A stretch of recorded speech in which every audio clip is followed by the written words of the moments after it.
Bienvenue à ce rendez-vous de l'information sur ESAE Télévision, les titres. Les membres du gouvernement ont tenu le traditionnel Conseil des ministres ce 13 mai 2020. À l'occasion, des décisions ont été prises au titre des mesures normatives individuelles et des communications. Des détails dans un instant. L'UDBN de Claudine Prudencio, l'un des partis en liste pour le compte des communales 2020, a relevé des maux qui freinent le développement des communes du Bénin. À ces mots, le parti apporte des suggestions d'idées plus de précision dans cette édition. Opérationnelle depuis le 11 mai 2020, la plateforme e-learning permettra aux étudiants de poursuivre les cours sans se déplacer de leur maison à travers les ordinateurs et smartphones. Toutefois, les étudiants désireux de bien jouir de cet outil devront se conformer aux exigences. Le ministre de l'Économie numérique et de la digitalisation en parle dans cette édition.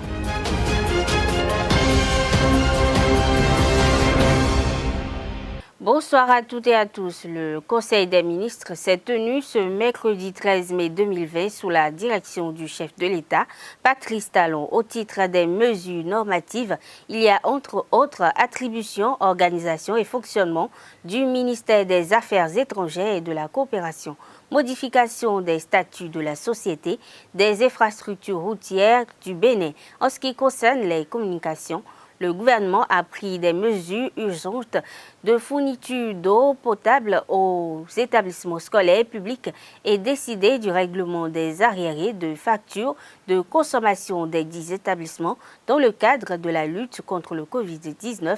Et pour finir, au titre des mesures individuelles, il y a nomination au ministère des Affaires étrangères et de la coopération. Nous y reviendrons dans nos prochaines éditions.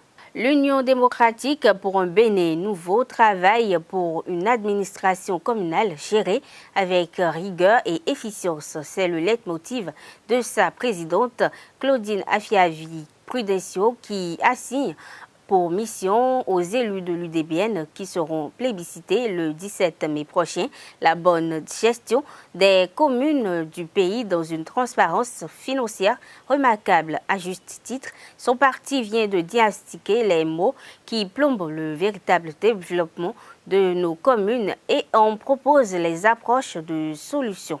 La fiscalité est l'un des leviers de l'économie nationale. Sans le fisc, l'État n'aura pas les moyens suffisants pour faire efficacement face à ses charges régaliennes. Dans nos communes, il est établi les recettes fiscales qui sont destinées à financer une part non négligeable du budget communal. Les citoyens sont appelés à libérer périodiquement leur part de taxes afin de permettre à la municipalité et à l'État de constituer les réserves nécessaires pour les dépenses publiques. Mais force est de constater que les citoyens ne sont pas souvent prompts à remplir cette obligation. Et au fil des années, le phénomène de l'incivisme fiscal prend de l'ampleur dans nos communes. Il pose alors la grosse question de savoir pourquoi le citoyen béninois a du mal à s'acquitter spontanément de ces taxes. Le diagnostic de l'UDBN, confirmé par plusieurs études, donne à comprendre 3 facteurs principaux qui expliquent le manque d'engouement et de spontanéité chez le citoyen à payer ses impôts et aux autres taxes secondaires. Primo, le citoyen ne sait pas souvent ce à quoi servent réellement les taxes qu'il paye. Secondo, il ne sait pas sur quelle base sont fixées ces taxes qu'il est appelé à payer et pour lesquelles il subit la pression des agents du service marchand de la mairie. Tertio, face au train de vie des autorités communales par rapport aux siens, et au regard des soupçons de détournement de fonds, dont font écho souvent les médias au sujet de certaines autorités communales, eh bien, le citoyen pense qu'en payant son impôt, il enrichit les autorités et participe à la dilapidation des ressources de la commune. Du coup, il hésite et ne s'exécute que sous pression. Ces idées que se fait le citoyen ne sont pas vérifiées par tous les coups. Mais beaucoup de situations déplorables se révèlent dans la gestion de nos communes et qui prouvent qu'il urge d'instaurer à la tête de nos communes une gouvernance qui rassure les populations à la base. Car en réalité, la construction d'une nation en général et d'une commune en particulier incombe d'abord à ses enfants. Et pour que les populations cessent d'être de simples habitants, pour devenir de vrais citoyens, l'Union démocratique pour un Bénin nouveau UDBN s'attellera à rendre public le mécanisme mécanisme de calcul des montants des taxes à payer par le citoyen. Ceci a l'avantage d'estomper en lui le sentiment d'être injustement imposé ou de subir un système de 2 poids 2 mesures qui revient à chaque citoyen. Cela permettra d'éclairer les zones d'ombre et requérir plus facilement l'adhésion du peuple. La deuxième démarche du parti est d'expliquer clairement et d'apporter les preuves des réalisations qui ont été faites grâce à la collecte des impôts. Par exemple, l'entretien régulier des voies, la construction des infrastructures socio-communautaires. Enfin, l'UDBN préconise une grande transparence dans la gestion des affaires publiques, de sorte qu'on sache clairement ce que gagne chaque autorité communale et locale. Grâce à l'application systématique des principes de redevabilité, la confiance reviendra entre les autorités communales et les populations. À 4 jours des élections communales du 17 mai 2020, la Commission électorale nationale autonome Sénat a démarré le déploiement du matériel électoral vers ses coordinations. Son président Emmanuel Tiondo, assisté de la vice-présidente Geneviève Bokonadjo et de quelques cadres, a lancé cet après-midi le convoyage de kits électoraux vers la région septentrionale. Au total, 14 941 kits de vote vont être déployés sur toute l'étendue du territoire national à la phase cruciale. Le président Tiondo donne ici les précisions sur cette opération. Nous commençons cette opération de déploiement du matériel électoral par la partie septentrionale de notre pays qui est la plus éloignée de Cotonou. C'est pour nous donner le temps pour que ce matériel-là puisse arriver à temps. Nous allons achever le déploiement par la partie méridionale du Bénin. Et disons que le vendredi prochain, c'est-à-dire le 16, le jour de la fin de la campagne électorale, tout le matériel électoral sera disponible au moins au niveau de nos communes, sinon même au niveau de nos arrondissements, pour que le 16, ce matériel-là soit dispatché au niveau des postes de vote et que le 17 au matin, tous les électeurs qui veulent se présenter, qui voudront voter, puissent trouver ce matériel disponible dans chaque poste de vote. C'est dire que pour nous, le travail est en train de s'achever, le travail de préparation du scrutin du moins, et j'ai bon espoir que ces camions qui prennent la route arriveront à bon port et que l'élection communale sera organisée dans de bonnes conditions. Quand si vous êtes un bon citoyen et que vous allez dans un poste de vote, vous voyez tout le matériel qui est là. C'est d'abord le bulletin de vote. Ensuite, la liste d'émargement. Vous avez ensuite le cachet de vote. Vous avez ensuite tout un petit matériel composé de bics, composé d'encre pour le vote. Mais ce qui est nouveau cette année, c'est qu'il y aura, dans le cadre des mesures de protection sanitaire contre le Covid-19, il y aura le gel hydroalcoolique pour se désinfecter les mains. Ensuite, il y aura des masques pour nous protéger contre cette pandémie. C'est ça qui sera nouveau cette année. Et ça existe, c'est déjà dans ces camions. Les coordonnateurs d'arrondissement recevront tout ce matériel, y compris ce matériel de protection, qu'ils vont déployer dans tous les postes de vote. Et je voudrais saisir l'occasion pour rassurer tous les électeurs que chacun aura, le jour de l'élection, un masque pour pouvoir se prémunir contre la pandémie, contre la contagion, contre la contamination. Que ces camions sont accompagnés de militaires pour garantir la sécurité du transport de ce matériel. Et tout le long du parcours, toutes les forces de sécurité sont là pour veiller au grain, pour qu'il n'y ait pas de problème. Mais nous espérons qu'il n'y en aura pas. Il n'y en aura pas. Parce que le vote, ce n'est pas une élection, ce n'est pas une guerre. Face aux violations des dispositions réglementant la campagne électorale par certains candidats à ces élections communales du dimanche prochain, le président de la Sénat, Emmanuel Tiondo, les a invités de nouveau à une prise de conscience en évitant la tenue des meetings. Ces candidats-là n'assument pas leurs responsabilités face à la situation que nous traversons. Et qu'est-ce que peut faire la Sénat? C'est en appeler toujours à cet esprit de responsabilité.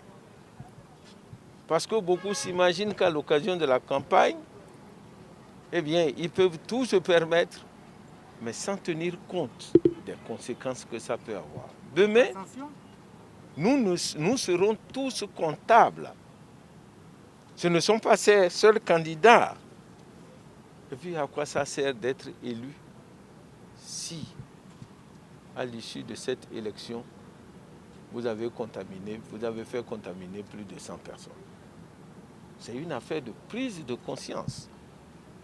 Nous n'avons aucun moyen à la Sénat d'empêcher les candidats. On n'a même pas le temps de voir ceux qui font ça. Tout ce que nous pouvons faire, c'est de les appeler à l'esprit de responsabilité. Le gouvernement et la Sénat ont pris des mesures pour protéger les citoyens. Je ne vois pas comment ni pourquoi les candidats peuvent s'affranchir allègrement de ces mesures prises par les autorités de notre pays et se permettre de prendre des risques de contamination des citoyens. Franchement, il y va de notre responsabilité collective. Et j'en appelle encore une fois à cet esprit-là pour que chacun prenne la mesure de la gravité de la situation et qu'il ne se laisse pas aller à n'importe quel comportement. À partir du moment où un gouvernement a pris des décisions, que vous les enfreignez, on peut vous poursuivre. Mais ce n'est pas la Sénat qui poursuit. Ces propos ont été recueillis par Larios Setondé à Diaguenon. La pandémie du coronavirus et les mesures préventives tant décriées pour leurs impacts sur plusieurs secteurs d'activité sont quand même bénéfiques pour d'autres. La disponibilité de dispositifs de lavage de mains tout en lieu public ouvre une nouvelle filière pour la construction métallique. Les acteurs de ce secteur sont fortement sollicités. Carles Kitome nous balade dans les méandres d'un fabricant de ce dispositif. À Bédio-Médé, ces soudeurs sont affairés à fabriquer le support nécessaire au dispositif de lavage des mains. Ici, quand le coronavirus est venu commencer par faire les ravages, nous-mêmes, on a mis les idées dedans et commencé par faire notre mieux par rapport au dispositif de lavage des mains. Donc, c'est tout ça qui a fait que, on a deux types de châssis qui représentent le dispositif de lavage des mains. Donc nous avons commencé par fabriquer un qui est local et un qui est disposé pour les bureaux, les hôtels. Au début, on avait commencé comme ça par rapport à la demande des gens, On a fait un prix comme ça. Maintenant, actuellement, c'est en train de nous pénaliser parce que quand les gens ont vu que la demande est beaucoup, ils ont commencé par mettre encore des prix sur les tanks d'eau, les réservoirs d'eau, les robinets qui fonctionnent, qui donnent l'eau à la main. Ils ont commencé par augmenter le prix. Donc aujourd'hui, bon, le prix que nous avons fait au début est en train de nous pénaliser aussi. Donc on est dedans d'abord. Plusieurs ateliers de forge, de peinture et tournage sont sollicités pour cet ouvrage qui s'achève avec l'intervention du plombier. Nos châssis sont bloqués quoi. Nos châssis sont azorés pour montagne et alimentation. Nos châssis sont là. Et quand quoi alors, on a un robinet là. On a monté aussi, on a monté le moment. Donc c'est là le moment. Maintenant moi c'est des beaux ans. On a quoi alors, et quoi alors et à mon donné et papier beaucoup de fil et moi train on a quoi moi social on a tout on a bien ça quoi. Donc oui une station de blonde on est quoi. Donc nos châssis nous sont bloqués quoi. Nos châssis sont azorés pour montagne et alimentation. Nos châssis sont là. Et quand quoi alors on a un robinet là. On a monté aussi, on a monté le moment. Donc c'est là le moment. Maintenant moi c'est des beaux ans. On a quoi alors, et quoi alors et à mon donné et papier beaucoup de fil et moi train on a quoi moi social on a tout on a bien ça quoi. Donc oui une station de blonde on est quoi. Donc c'est pour contre le coronavirus. Donc c'est pour cela que je suis en train de faire l'alimentation de châssis de là-bas pour pouvoir pour que on doit éviter le maladie là. Donc, sans le châssis là, on ne peut pas avoir l'eau, on ne peut pas porter l'eau dans la poche pour rentrer là où on peut aller quoi. Donc c'est pour cela que dans tous les portails là, on doit avoir le châssis sur la portail et laver les mains avant de rentrer dans la maison. Donc c'est ce que je suis en train de faire ici ça. C'est un robinet à pied, on met, si j'ai fini de passer ça maintenant, on met le pied. Les modèles sont variés dans cette filière qui se nourrit des produits d'autres secteurs d'activité.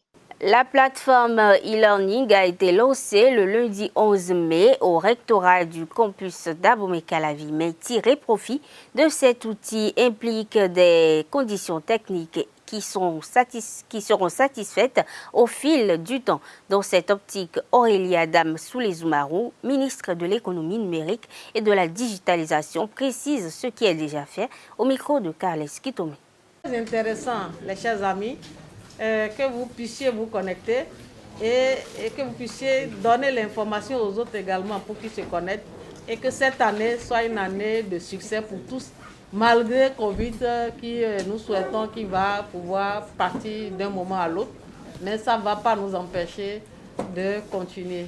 Vous avez le message d'encouragement et de félicitations de son Excellence, le Président de la République, le Président Patrice Talon, et qui met tous les moyens pour s'assurer que ce qui est permis, ce qui est donné aux enseignants, de pouvoir faire comme prestation pour les apprenants, et bien que cela puisse se faire. Et donc nous le remercions très sincèrement d'avoir mis tous les moyens et nous remercions le ministre du numérique qui parle avec les opérateurs pour rendre la plateforme très accessible, moins contraignante à tout le monde, aussi bien les enseignants que les apprenants. Nous vous souhaitons donc une très bonne reprise et nous espérons que l'année sera une année de plein succès pour répondre à cette attente de son Excellence, le Président de la République. Qu'on puisse lui dire qu'il ne s'est pas trompé en mettant cette plateforme à notre disposition, que nous savons les utiliser de par la qualité des documents que nous donnons et de par les moyens d'accès que nous offrons. Voilà ce que je voudrais dire au nom de nous deux, mais Madame le ministre du numérique, techniquement parlant, pourra toujours finir donc, ce message. Merci Madame la ministre de l'Enseignement supérieur. Merci à tous. Nous avons pu voir à travers les différents échanges que nous avons eus ce matin que tout se déroule bien en effet. Les cours ont bien démarré dans nos universités publiques. Nous avons entendu aussi bien les professeurs que les apprenants, que tous les leaders qui sont au niveau des universités et qui donc s'assurent que ce matin tout se passe bien et que les étudiants puissent avoir accès, bénéficient de leurs cours comme d'habitude. Bien entendu, cette plateforme, alors nous avons également vu la plateforme de e-learning qui fonctionne très bien. Et derrière cette plateforme, on a pu interagir avec des étudiants qui, eux, ont pu se connecter parce qu'ils ont eu accès à leur mail. Je crois que c'est une grande première pour nos universités publiques parce que l'ensemble des étudiants des universités publiques aujourd'hui vont se retrouver avec des adresses e-mail qui sont donc arrimées à une plateforme de e-learning et qui vont leur permettre de pouvoir communiquer entre eux, avec leurs professeurs et de pouvoir avoir accès aux ressources sur la plateforme. L'autre aspect de cette plateforme qui est très important, c'est que c'est une plateforme qui est accessible gratuitement. Les ressources sur la plateforme e-learning, e-learning.étudiant.bj, sont accessibles gratuitement et il n'y a donc pas besoin d'avoir un forfait Internet, il n'y a pas besoin d'utiliser son forfait Internet pour avoir accès à ces ressources. C'est des ressources que les professeurs ont mis en ligne. Ce sont aussi des ressources qui se mettent en ligne automatiquement après que les professeurs font leurs cours en direct et qu'ils enregistrent ces cours-là pour que les étudiants qui n'ont pas pu se connecter ou qui, pour une raison ou pour une autre, n'ont pas pu suivre les cours en direct, puissent après continuer à bénéficier. C'est le principe même d'une plateforme de e-learning, c'est que les ressources sont mises à disposition pour que l'étudiant puisse y avoir accès à tout moment. Et une fois qu'on a dit ça, je pense qu'on voit bien que l'accès à l'éducation pour l'ensemble des étudiants du Bénin, de nos universités publiques, est bien donc assuré. Je voudrais, comme ma collègue, vraiment remercier le chef de l'État, remercier le gouvernement du président Patrice Talon, qui a fait face à ses responsabilités dans cette période de pandémie, en mettant en place, donc en poussant pour que l'enseignement supérieur puisse continuer en dépit donc des contraintes auxquelles nous sommes soumis face au coronavirus. Et je veux remercier également toute l'équipe rectorale, toutes les équipes rectorales, Madame la ministre de l'Enseignement supérieur. Nous n'avons été là que pour faire ce qu'ils nous ont demandé de faire. Et quand je dis nous, il y a une équipe opérationnelle qui a été au front, vraiment au front. Le chef de l'État a dit qu'il faut que chacun y donne du sien et ils ont donné du sien jour et nuit. Ce sont les équipes de l'Agence nationale de sécurité des systèmes d'information, l'ANSSI. Ce sont les équipes de l'UAC, ce sont les équipes du ministère de l'Enseignement supérieur et ce sont les équipes du ministère du numérique qui, jour et nuit, se sont donc assurés que tout soit en place pour que ce matin, on puisse voir ce que nous avons vu, des étudiants qui peuvent continuer à bénéficier des cours.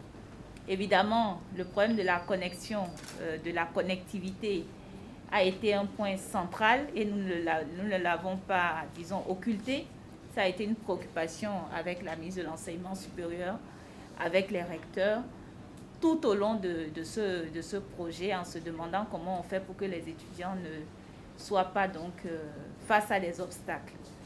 Et pour ça, je voudrais réitérer ce que j'ai dit tout à l'heure, c'est-à-dire que tout le dispositif de connectivité que le gouvernement a mis en place est disponible aujourd'hui pour les étudiants. C'est quoi ce dispositif?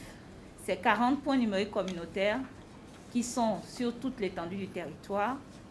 Ce sont 14 centres d'accès communautaire au TIC qui sont au niveau de 14 bureaux de poste sur l'étendue du territoire.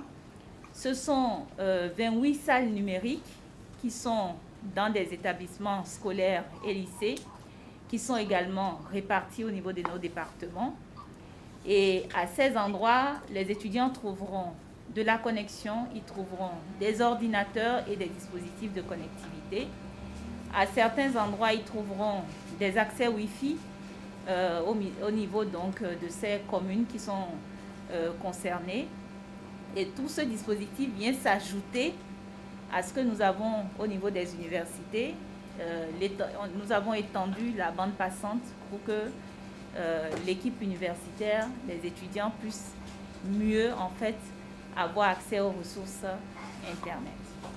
Donc nous sommes dans une amélioration continue, ce n'est pas fini. Nous avons démarré quelque chose et nous allons continuer à travailler dessus pour qu'au fur et à mesure du temps, les choses se passent au mieux. Je vais donc m'arrêter là et vraiment remercier tout le monde parce que tout le monde y a participé et essentiellement d'ailleurs les équipes de l'université, la communauté universitaire qui n'a ménagé aucun effort et nous avons été là pour accompagner le mouvement, accompagner la dynamique. Toutes mes félicitations, Madame la Ministre, pour votre leadership. C'est partagé. Et puis, merci beaucoup. Voilà, donc c'est sur ces mots que nous lançons officiellement cette plateforme de e-learning au profit de toutes les universités publiques du Bénin. Même si tous les acteurs ne jouissent pas encore pleinement de la plateforme e-learning, la base a été posée et certains l'utilisent déjà à bon escient. Voici le tableau présenté par le ministre de l'Enseignement supérieur, Éléonore Yaïla-Descamps, après les tout premiers cours, lundi 11 mai dernier. Et tous les acteurs de l'université qui sont à leur poste et qui sont venus accueillir les apprenants avec beaucoup de joie. Permettez-moi également de vous saluer, vous qui êtes à nos côtés, pour voir comment les choses se déroulent réellement dans l'ensemble, parce que nous, on ne peut pas tout voir. Donc, nous passons par vous pour nous assurer que tout ce que nous donnons comme instruction et tout ce qui nous revient, c'est du réel. Je voudrais également, et ça c'est à l'entame, exprimer mes mots de reconnaissance à son Excellence, le président Patrice Talon, qui a mis tous les moyens pour faire véritablement de ces instants des instants heureux, de vrais changements positifs, donc au profit de toutes les universités. Qui vous souviennent, surtout pour les facultés à gros effectifs, dans un passé récent, c'est encore un cauchemar. Comment réussir à atteindre tous les apprenants? C'est le temps de multiplication et de multiplicité des groupes pédagogiques et qui allonge malheureusement le temps d'apprentissage. Vous avez même les apprenants qui n'arrivent pas à prendre donc, possession des places dans les amphis. Nous sommes dans la mutualisation des amphis où lorsque les ensembles, quelques ensembles sont en cours, les autres sont et donc quelque part d'autres au repos. Tout ça là est déjà conjugué et nous avons salué, nous avons remarqué avec bonheur toute l'implication des autorités rectorales donc, qui ont compris cette mesure et qui ont donné vraiment de leurs efforts en créant déjà leur plateforme pour interagir avec les étudiants. Et ce qui est comme la cerise sur le gâteau, c'est la plateforme de e-learning que le président Patrice Talon et l'ensemble du gouvernement ont rendu donc réel, opérationnel au profit des universités publiques. Nous avons pu noter avec satisfaction que les enseignants ont déjà commencé les premiers instants avec les apprenants. Les apprenants, vous savez, les premiers moments sont toujours comme ça. Il faut qu'ils découvrent déjà les liens et qu'ils puissent déjà se connecter. Ce qui est heureux, c'est qu'aucun moment n'est perdu. Tout ce qui est dit est enregistré et conservé pour ceux qui n'ont pas eu la possibilité d'être présents à ce cours. C'est heureux. C'est avec vraiment joie et bonheur que nous vivons ces instants. Nous n'avons pas donc occulté l'aspect respect donc, des gestes barrières pour nous assurer que nous cohabitons évidemment avec Corona que nous ne voyons pas, mais nous mettons toutes les mesures pour nous assurer notre propre protection et la protection donc, de tous ceux qui vivent dans notre environnement. En dehors de ces plateformes du côté académique, nous avons également vu dans les petits effectifs qui manipulent des effectifs de 10, de 15, nous avons vu l'effectivité des cours. Nous avons vu les respects donc, des gestes barrières et les apprenants étaient tout contents d'être délivrés, de sortir donc, de ces jeux et enfin de retrouver le chemin de l'école.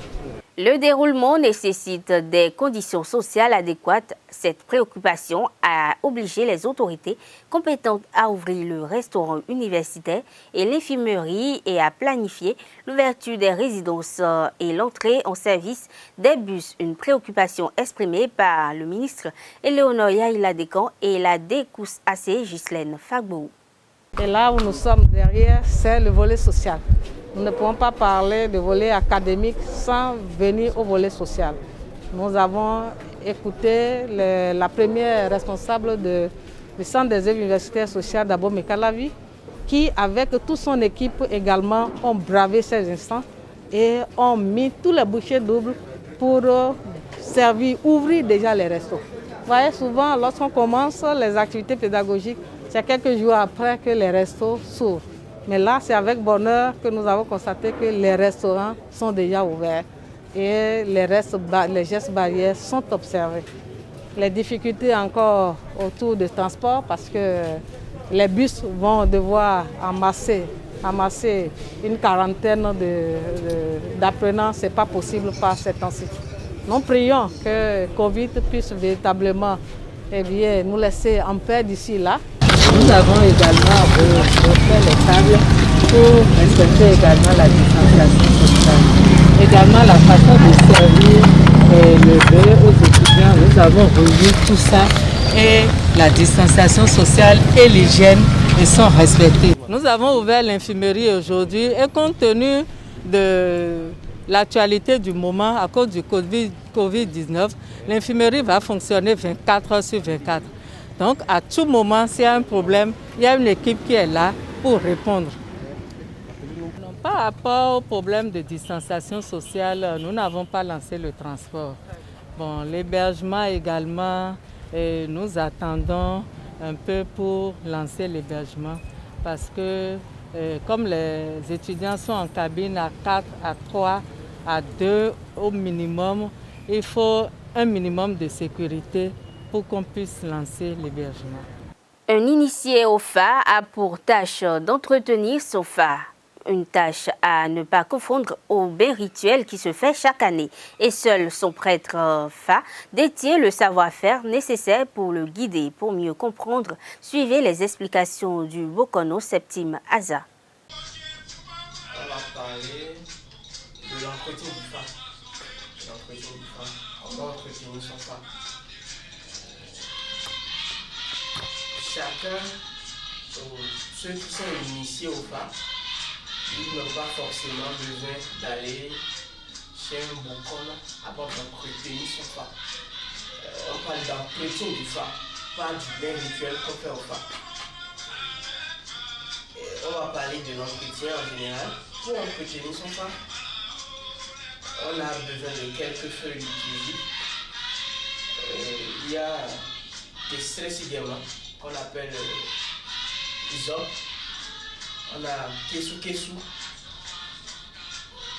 on a akanokoma, on a yonsisima, on a également sififama, on a afama. Afama, il y a deux sortes, il y a la femelle et le mâle. Donc on rassemble les deux également. Et puis on essaie de triturer ça, on met ça dans une bassine ou bien dans un jar. Et puis on commence le rituel de l'entretien du phare. D'abord c'est les feuilles qui sont ici, qu'on a déjà triturées. Ouais, les feuilles qui sont là, qu'on a déjà triturées. Et puis on va prendre le phare. Et le phare est un habolou. Après avoir fait l'initiation au phare, on peut dire qu'il a un Bokono en miniature. Donc lui-même il peut le faire chez lui. Et là, c'est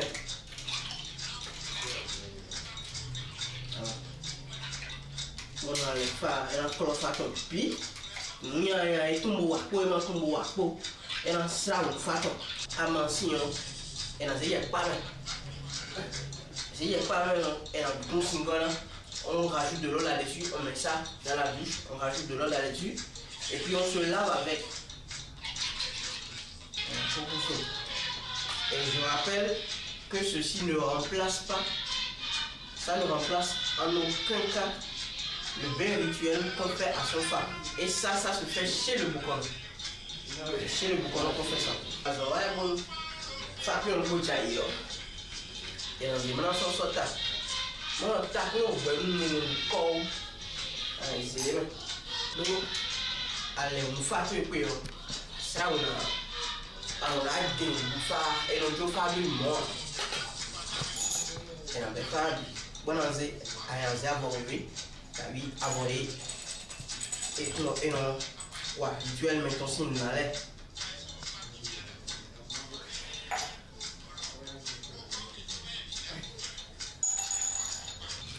Et quand on a dit, et on a les coups,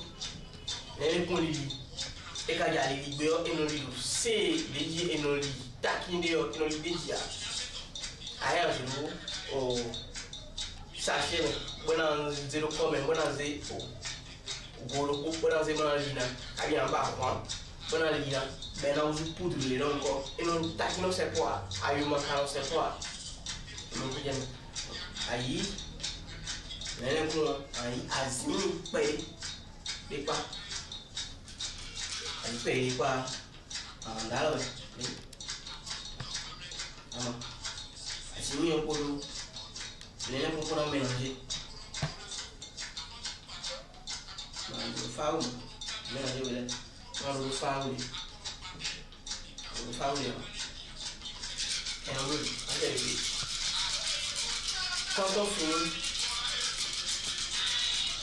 tu vas voir que le phare va commencer par briller.